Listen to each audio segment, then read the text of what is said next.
In the world of Ashe, magic is as abundant and as essential as water. It flows unseen through every creature, every blade of grass, every gust of wind. Bereft of it, the land would lie fallow, lifeless, and silent. As water nurtures fields and kingdoms alike, so too does magic breathe vitality into all things. Yet as the flood can nourish or destroy, so too can magic bring about creation or desolation. What we understand as magic is, in truth, the very essence of life itself. It flows within all things, not merely the gifted few. Every soul, from the lowliest peasant to the mightiest king, is born with the capacity to tap into it, to control it, even master it, yet precious few ever dare. Magic is akin to a river, powerful, restless, and perilous to those who seek to divert its course without preparation or knowledge. Should one attempt to wield magic without discipline, it bursts free of its unseen channels, draining the life from the practitioner in a violent surge. Countless tales tell of a moment of great desperation, a villager casting a fireball to defend their kin, or a desperate soul summoning a wind strong enough to hurl a carriage into the heavens. Yet though their intent was noble, the price was dear. They collapsed moments later, their bodies withered, shriveled, and decayed, or in the most tragic accounts, reduced to mere piles of ash and dust. It is from such tales that fear is born, fear of a power every soul carries, but few comprehend. And yet, among the fearful masses, there are always those who pursue knowledge, those who seek mastery. It is these rare individuals whom we call mages. Let us begin our lecture with the forms of magic known throughout the kingdoms of Ashe. Across all lands, there are three principal styles of casting, practiced and studied in varying degrees. Yet there exists a fourth, a grim art, practiced openly only by the Garush. Thus, in total, we reckon there's four methods by which one may harness life's flow in pursuit of power. The first of these is what scholars of the arcane codices terms Vitalis Magic, the magic of body, mind, and blood. Some common folk speak of it simply as life magic, but in our learned circles, precision is paramount. Vitalis magic is the most immediate and visceral form of casting, for it draws directly upon the caster's own essence, their blood, the marrow of their bones, and the flickering strength of their mind. It is beloved among adventurers, ruin divers, and those reckless souls who seek lost knowledge in forgotten corners of the world. The magic grants swift, potent results, a bolt of flame, a shield of force, a blade of air, but such power comes at a terrible cost. Even the most talented practitioners, the most judicious weavers of spells, cannot escape the reality that every casting drains their life. It is immutable. Essence spent is essence gone. No art or discipline can return it. Thus, it is not uncommon for even the most illustrious mages of the Vitalis magic to wither into old age by their early 40s, their bodies spent, their vitality burned away long before their time. Now, the second and far more prevalent form of casting, particularly among crafters and scholars, is known as meditative enchantment, or simply enchanting in the common tongue. Where the Vitalis mage hurls fire and fury, the enchanter whispers to the weave of life, coaxing it gently, patiently. This method does not expend the caster's essence in a single violent act. Rather, it is a slow and deliberate pouring of power, achieved through meditation and focus. The enchanter selects a vessel, a tool, a sword, a woven tapestry, and through long hours, days, even years of meditation, gradually imbues it with magic. The greater the meditation, the stronger and more enduring the enchantment. Think of it thus. A mage may cast a fireball in an instant, costing them a month of their life. But an enchanter might spend that same month meditating, slowly imbuing a sword with a flame that burns steadily for the same month. If the task is simple or the enchanter's discipline is profound, this slow accumulation of magic bound within objects rather than cast outward is why enchanted items are so dearly prized. Even the simplest of enchanted trinkets commands great value, for it is a piece of life, distilled and crystallized through skill and practice. In this way, the enchanter weaves permanence where the mage weaves transience. Now we turn to the third form of magic, divine magic. Unlike the disciplines we have spoken of, wrought from one's own essence or meditative labor, the secrets of divine magic are jealously guarded by those who practice it. It is not a craft taught in academies, nor a skill one can acquire through study alone. From what we scholars have gleaned, through witness accounts, field journals, and grim annals of the years of Scream, these practitioners seem curiously untouched by the usual cost of magic.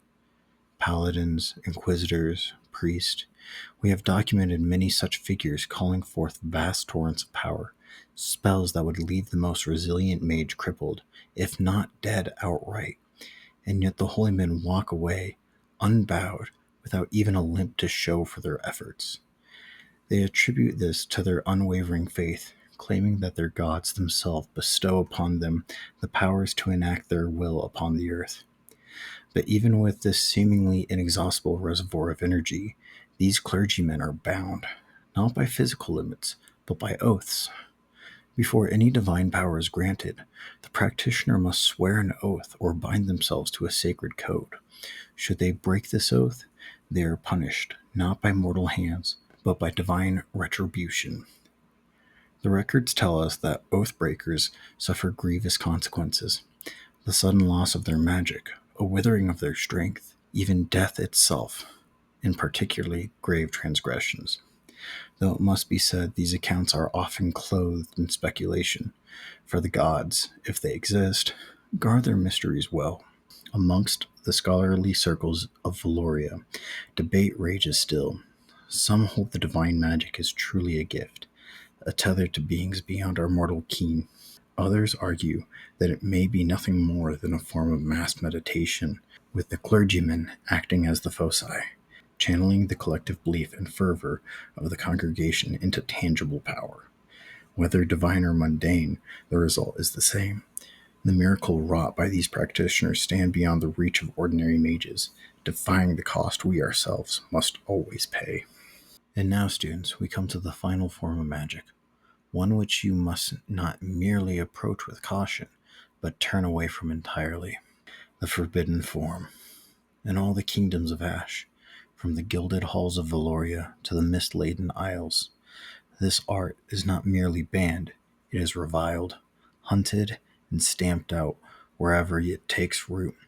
Even among the Garouche, savage and unyielding as they are, only a narrow, tightly controlled practice of it is permitted. Its true name, spoken only in whispers and warnings, is Sanguimancy, the magic of stolen life. Unlike the disciples of the mage, the enchanter, or even the holy devotee, Sanguimancy draws not upon one's own essence, but upon the vitality of others, beasts, trees, men, to fuel its spells. And here lies the peril. You will find, as you journey through life, that it is seductively easy to tap into the life of a dead animal, a fallen foe, even the soil beneath your feet. The temptation to wield such power, to achieve strength without sacrifice, has been the ruin of many greater minds than yours. It is intoxicating. It is corrupting. It is death wearing the mask of life. The Garouche, in their brutal wisdom, grant their shamans great hordes of slaves, not to labor but to bleed dry, their life essence harvested in dark rites. Most of these unfortunates are children and the young, for their vitality burns brightest.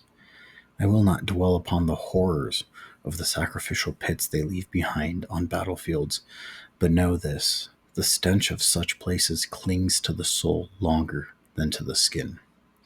As we proceed, we shall examine the forms and styles by which Sanguimancy manifest, But mark my words, students, to even dabble in this art is to mark yourself for death.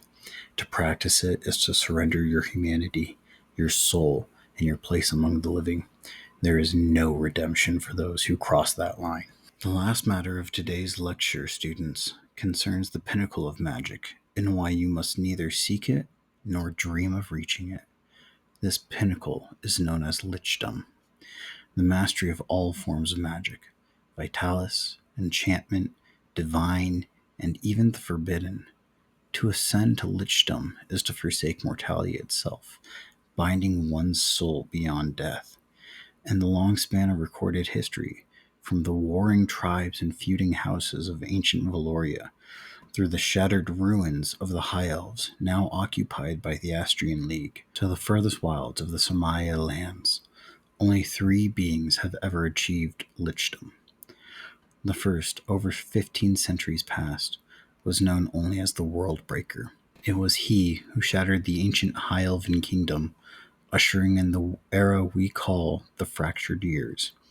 Continents were torn asunder, whole nations obliterated, as he built an empire of enslaved souls. His power was absolute, until, or so the whispers claim, Oquenti, god of the oceans, rose in fury when the Worldbreakers sought to bend the tides themselves. It is said the god struck him down, though no scholar dares record how. The second Lich, centuries later, was the Soulbinder, an Astrian who, disillusioned by the world's wickedness, chose to end it. He emerged at the head of an army of bones and corpses, igniting the years of screams. For 100 years, the combined might of Valoria and the fledgling Astrian League fought to halt his dominion. At last, in the cursed wood of Silva Mortis, the Soulbinder fell. Yet the Astrians reveal little, save for one truth. A Lich's body cannot be destroyed, only its soul. And to destroy the soul, one must destroy its hidden vessel, its phylactery. The battle left the forest thick with dead, a grim monument to the cost of victory. For 9 centuries thereafter, we knew uneasy peace. But 17 years ago, the world began to rot. Whispers spoke of a woman wandering blighted fields, forests sickened and rivers blackened in her wake. Thus began the years of rot, and with them the rise of the third Lich, known only as the Mother of Rot. 2 years passed. The Astrians claimed her defeat, though at a dreadful price. Their High Templar returned crippled and mute. Many of their finest warriors lay dead. Even now the land slowly heals and the famine abates. Yet though her reign was shorter than her predecessors, her toll was no less cruel. Garoosh corpses littered the lands north of Silva Mortis.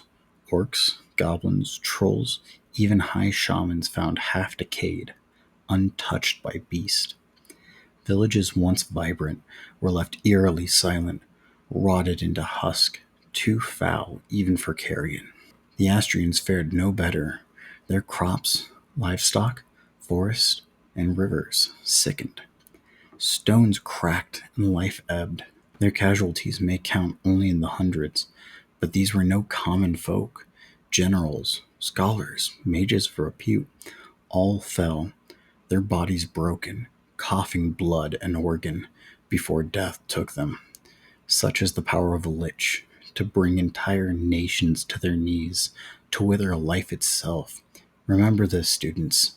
The path to Lichdom is paved in blood and ruin. It is not mastery. It is monstrosity. Strive not for it. Dream not of it.